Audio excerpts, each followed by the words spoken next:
Madam rides the bus. I hate responsibility. Always have, always will. The real question is, who doesn't? Remember back in the day when you saw a really cute puppy or a kitten and really wanted to bring it home? But you were told no? Because who is going to take care of it? We already pet a monkey. Why would we want another animal in the house? Hilarity has ensued at this point. And remember how it made you really sad? What if I told you that neither you nor your parents were wrong? Yes, they are right. Because let's be honest, are you really going to clean their poop, feed them regularly, take them on walks, schedule vet visits, and in general, be a doting sibling to a creature that stops being cute the minute you realize it exists not just for your entertainment? And on the flip side, what if I tell you that if you do all of that, it's a journey, trust me. No one gets it right in the first go. That is, if you do step up to the mantle, it can be a satisfying experience. That responsibility isn't just a boring thing that adults have to do that's no fun at all. What if I told you that fulfilling responsibility gives you joy and tremendous amount of happiness? That being responsible opens up a whole new world of experience for you? Don't believe me? Meet Vallikkannan or Valli for you.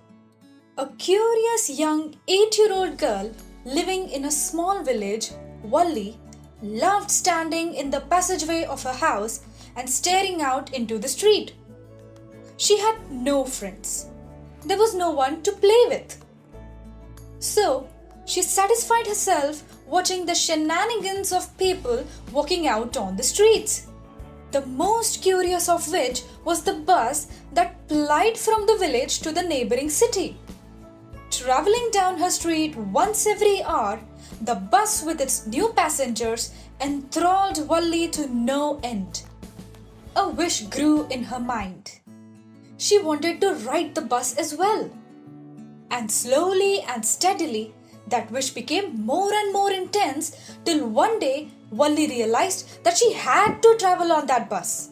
When anyone of her classmates who had ridden the bus already tried to tell of the sights, Valli would cover her ears and not listen at all.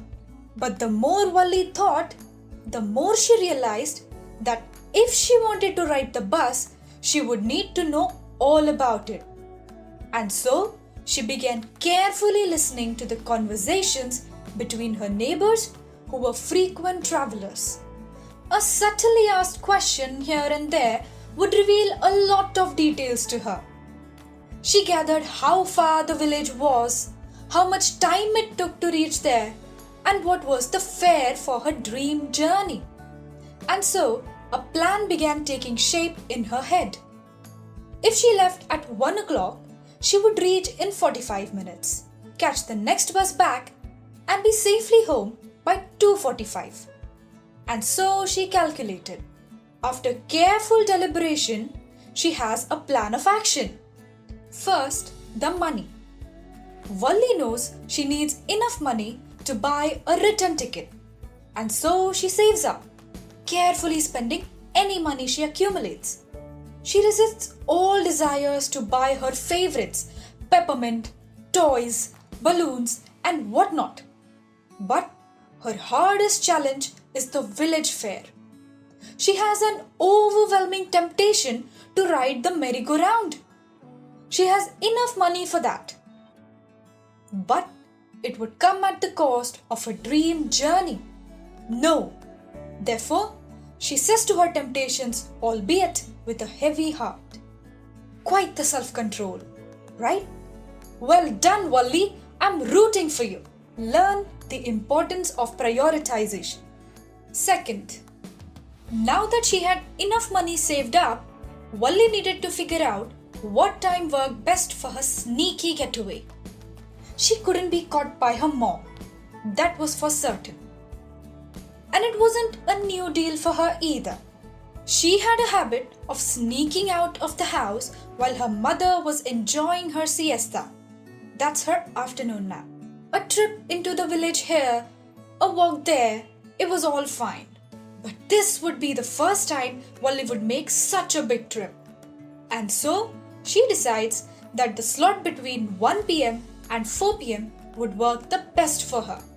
Learn how to plan, how to schedule from this incredibly smart 8-year-old. I see you trying to hoodwink your parents, Valli. And while I can't condone it, I'd just like to say, bravo on your smartness.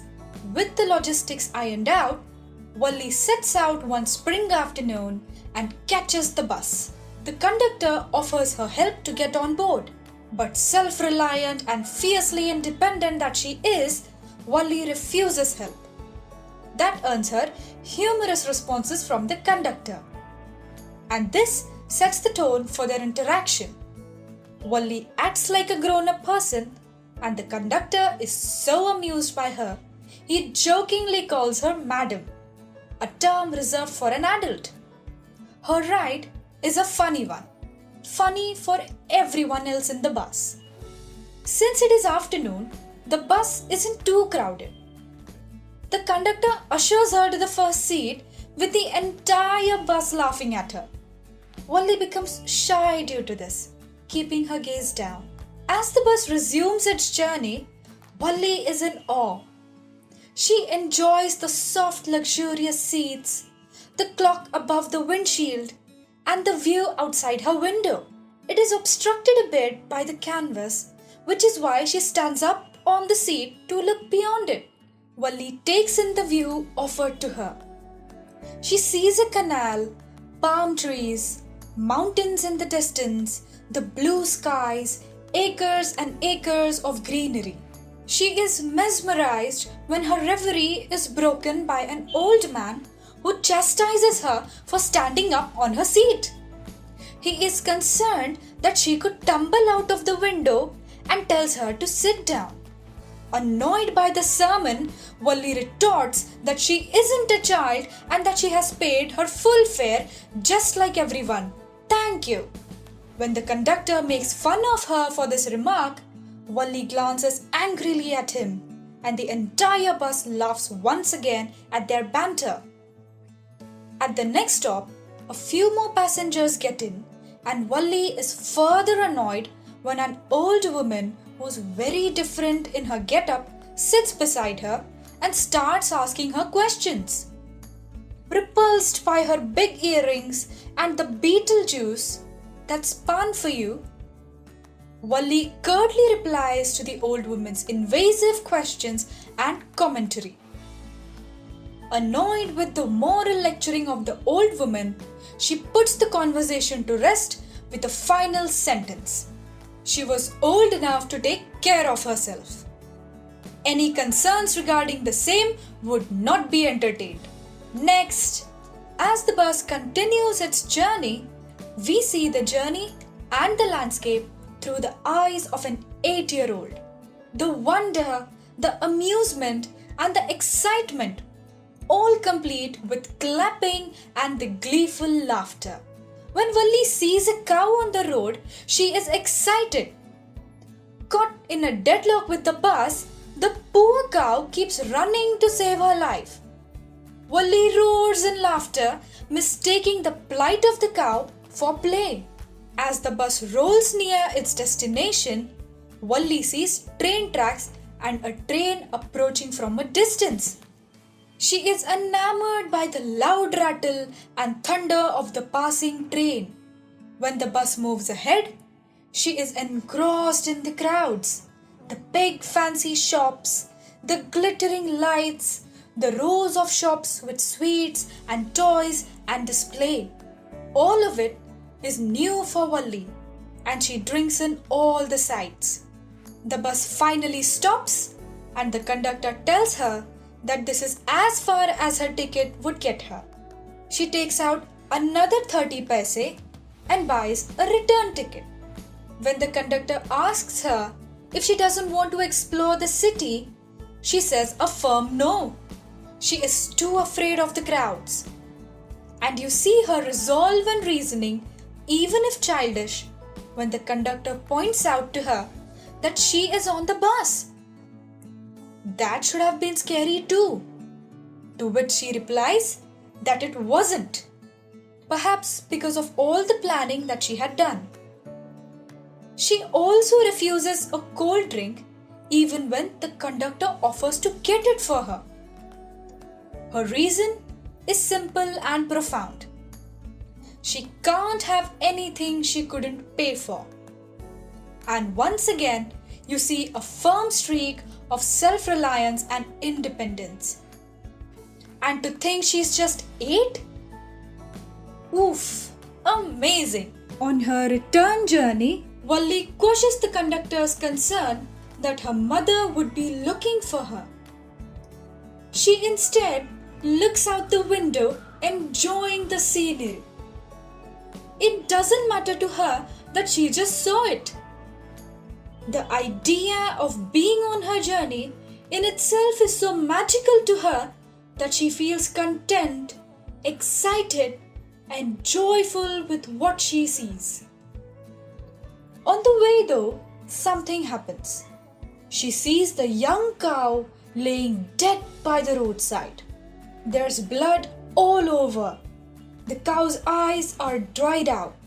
Its legs are bent awkwardly. Its lifelessness evident. Valli asked the conductor if it is the same cow that they saw some time back. When the conductor nods, Valli is crestfallen. She is sad throughout the journey and sits down, her enthusiasm now gone, her spirit dampened. The image of the dead cow haunted her. She sits down for the entire journey, now having lost her appetite. When the bus rolls around near her home, Valli stretches up and tells the conductor that she hopes to see him again.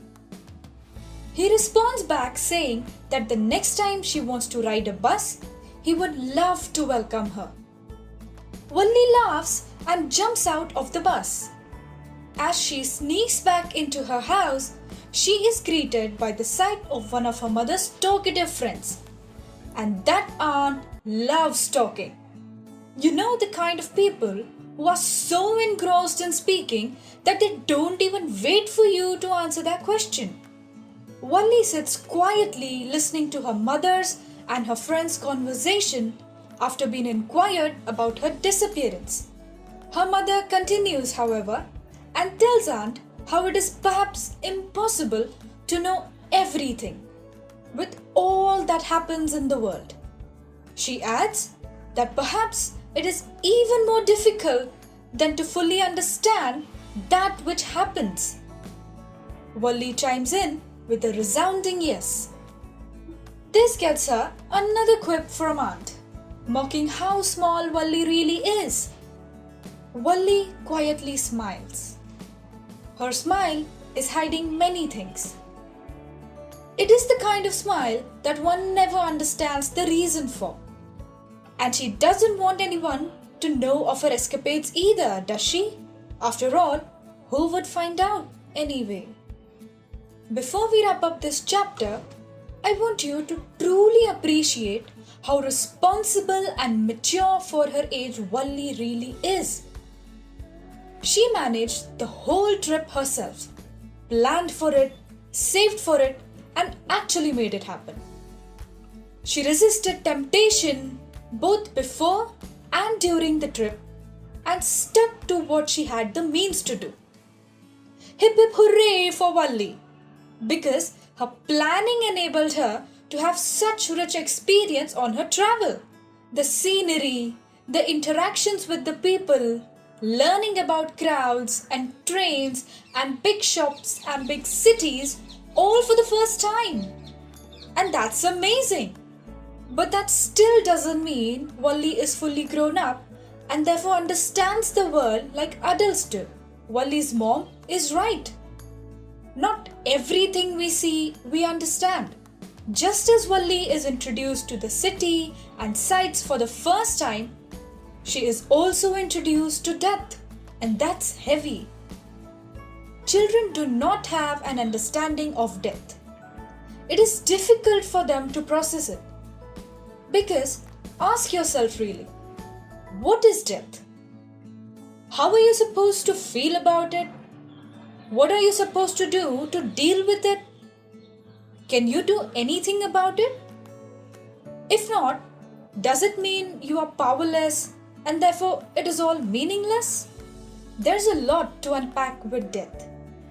There are so many questions, so many feelings, so much unanswered there. While children do feel bad about deaths, they are yet to understand how to deal with it. And this journey that Valli embarks upon brings her face to face with it. What a sensitive story! What a lovely lesson! Taking charge of yourself to get what you want really does open up the world for you. That's so hopeful. Do you have any such stories? Don't worry if you have been naughty. I won't tell. Maybe. Let us know what you learned from them.